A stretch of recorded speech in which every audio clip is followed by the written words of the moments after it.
अस्सलाम वालेकुम। So today our topic is anaemia. बहुत इंपॉर्टेंट टॉपिक है, थ्योरी के लिहाज से भी बहुत इंपॉर्टेंट है और वाइवा में भी बहुत पूछते हैं। उसकी डेफिनेशन सबसे पहले बहुत ज़्यादा पूछते हैं कि डिफ़ाइन एनीमिया। तो एनीमिया को हम डिफ़ाइन किस तरह करते हैं, इसमें बहुत सिंपल सी डेफिनेशन है कि एनीमिया में हमारे पास क्या हो रहा होता है। आरबीसीज़ काउंट भी हमारे पास डिक्रीज़ होते हैं, इसके अंदर हीमोग्लोबिन कंटेंट भी डिक्रीज़ होता है, उसकी वजह से ऑक्सीजन कैरिंग कैपेसिटी भी हमारे पास डिक्रीज़ हो रही होती है। अब हमारे पास हीमोग्लोबिन हम कह रहे हैं कि कम हो रहा है, तो नॉर्मल हमें हीमोग्लोबिन की वैल्यू पता होनी चाहिए कितनी होती है।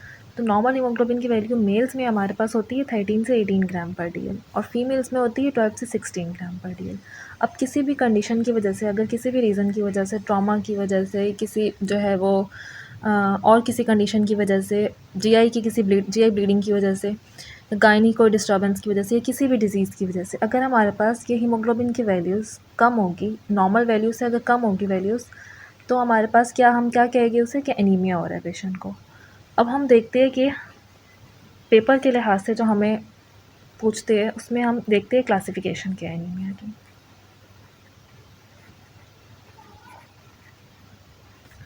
क्लासिफिकेशन भी इसकी बहुत इंपॉर्टेंट है, आपको याद होनी चाहिए इसको। और बहुत सिंपल सी इसकी जो है वो क्लासिफिकेशन है। इसको हम दो तरह से हम इसको डिवाइड करते हैं एनीमिया को। एक तो हम इसकी हमारे पास होती है इटियोलॉजिकल क्लासिफिकेशन होती है एक, और दूसरी हमारे पास होती है मॉर्फोलॉजिकल क्लासिफिकेशन। अब हम सबसे पहले इटियोलॉजिकल क्लासिफिकेशन देख लेते हैं एनीमिया की।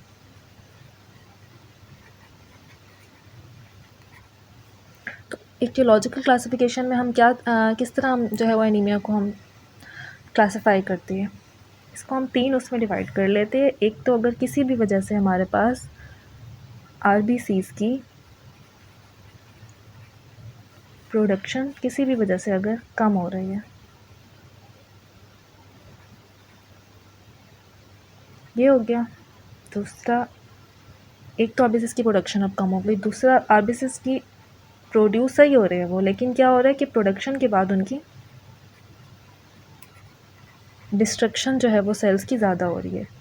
ये हो गया। इसे हम हेमोलिटिक एनीमिया भी कह सकते हैं। इसको भी हम फर्दर डिटेल में आगे जाके डिस्कस करेंगे। और तीसरा हो गया कि किसी ब्लड लॉस की वजह से या ट्रॉमा की वजह से जो है वो सेल्स कम हो रहे हैं। तो डिक्रीज़ आरबीसीज़ प्रोडक्शन में क्या हमारे पास आरबीसीज़ की प्रोडक्शन किन किन वजह से आरबीसीज़ की प्रोडक्शन हमारे पास कम हो सकती है। डिक्रीज़ आरबीसी प्रोडक्शन में सबसे पहले हमारे पास आ गया आयरन डेफिशिएंसी एनीमिया। बहुत ये कॉमन और बहुत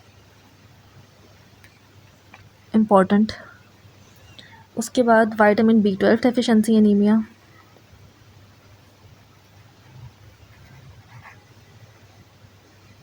एप्लास्टिक एनीमिया,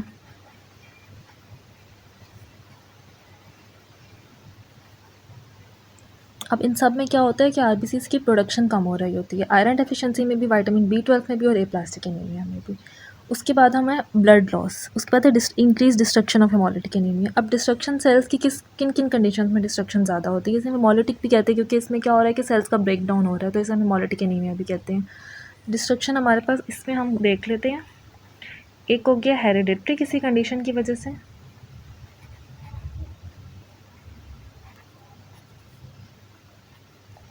अब हेरिडिटरी कंडीशन में क्या आ जाएगा हमारे पास, हेरिडिटरी स्फीरोसाइटोसिस आ सकता है इसके अंदर। इसको भी हम आगे जाके देखेंगे कि क्या होता है। इसके अलावा सिकल सेल एनीमिया आ गया हमारे पास। ये बहुत ज़्यादा इंपॉर्टेंट होता है सिकल सेल एनीमिया, और बहुत ज़्यादा पूछा जाता है और कॉमन भी होता है ये। इसके अलावा थैलासीमिया, थैलासीमिया आप लोगों को पता है कि बच्चों में कॉमन होता है ज़्यादातर। एक्वायर्ड में क्या आएगा हमारे पास, एक्वायर्ड में आ सकता है DIC आ सकती है, डिसेमिनेटेड इंट्रावेस्कुलर कोगुलेशन, और कोई ऑटो इम्यून डिस्ट्रक्शन की वजह से भी, और ऑटो इम्यून कोई डिज़ीज़ हो उसकी वजह से भी सेल्स का डिस्ट्रक्शन ज़्यादा होता है।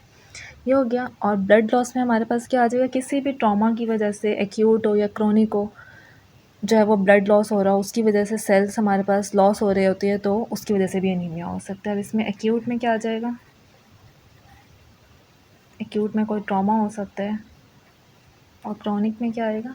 क्रॉनिक में कोई डिज़ीज़ हो सकती है, like CKD, chronic kidney disease, या फीमेल्स में हमारे पास गायनी की डिस्टर्बेंसेस जो होती है मोस्टली, लाइक मेनोरेजिया, उसमें ब्लीडिंग बहुत ज़्यादा हो रही होती है, सेल्स की लॉस ज़्यादा हो रहा होता है।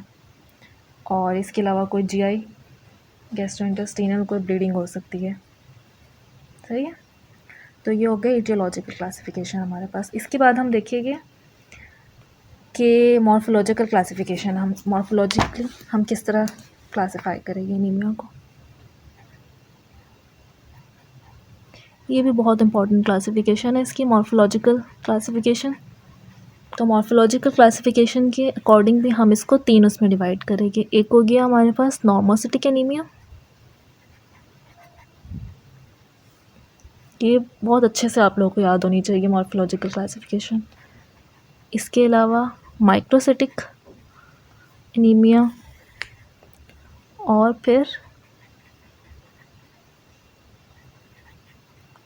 Macrocytic anaemia.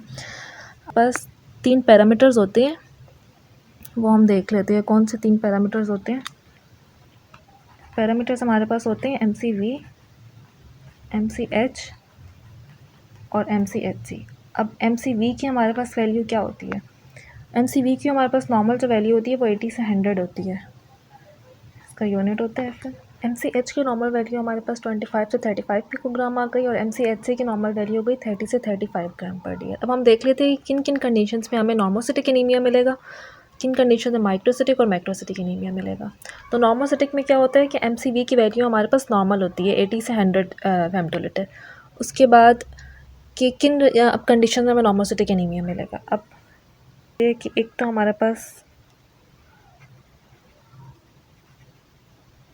हेमोलिटिक एनीमिया में हमें क्या मिलेगा? नॉर्मोसिटिक एनीमिया मिलेगा, MCV नॉर्मल होगा। इसमें कोई रीसेंट ब्लड लॉस की हिस्ट्री हो, एप्लास्टिक एनीमिया हो,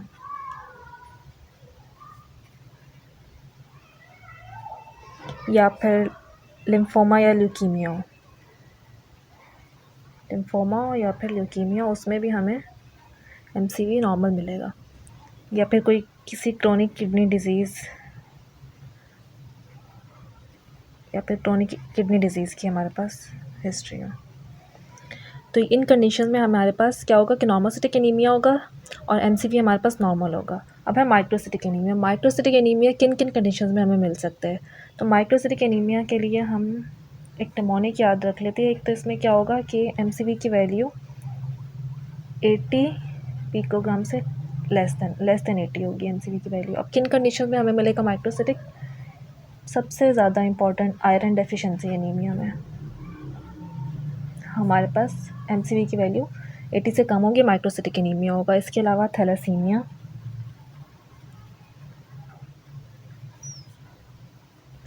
और sideroblastic anaemia,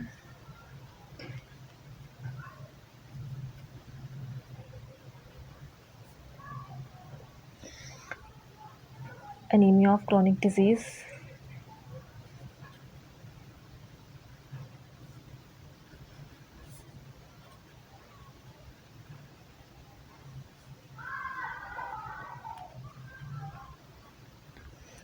chronic blood loss की कोई हिस्ट्री हो।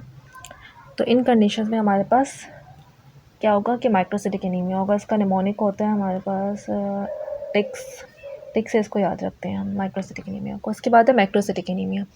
तो मैक्रोसिटिक एनीमिया में क्या होगा कि MCV की वैल्यू हमारे पास 100 से ज़्यादा होगी। MCV की वैल्यू मैक्रोसिटिक में 100 से ज़्यादा होगी, माइक्रोसिटिक में 80 से कम थी। तो किन कंडीशन में हमारे पास मैक्रोसिटिक एनीमिया होगा? मैक्रोसिटिक एनीमिया एक तो हमारे पास most important megaloblastic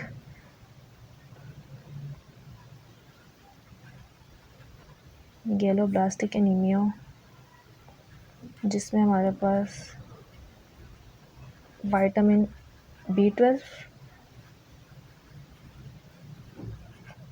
and folate deficiency anemia आ जाते हैं। या फिर कोई अल्कोहलिक लिवर डिजीज़ हो,